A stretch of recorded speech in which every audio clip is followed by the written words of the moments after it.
So why did good and bad stuff happen to post-classical societies? Well, agriculture was cool back then and earned a lot of people a lot of money. Seriously, all over the world, agriculture was what kept societies going, and sadly, would also cause them to fall. Like the Little Ice Age. It kind of made everything cold and not fertile. Crops failed, and that wasn't good for anybody.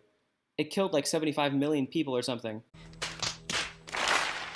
It caused prices to rise, which meant people couldn't really buy anything other than food, resulting in the collapse of a lot of economies.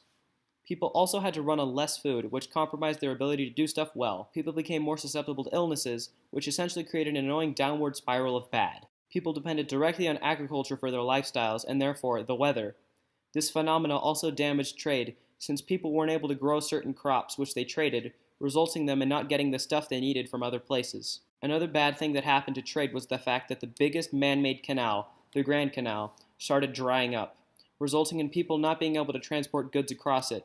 This meant people were able to trade too late or not at all, which threw off the market entirely. People relied heavily on trade to get things from other places that they needed. Also, war didn't really help anyone either, I guess.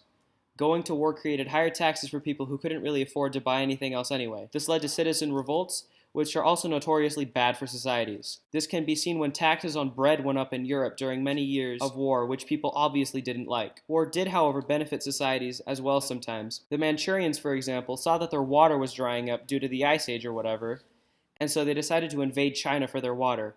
While that didn't really work for them, since it turns out that ice ages don't affect only Korea, but like the whole world.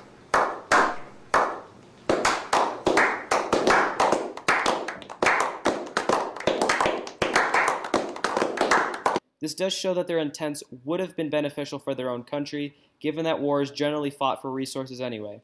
So in summary, a combination of agriculture, trade, and war both helped and destroyed many post-classical societies.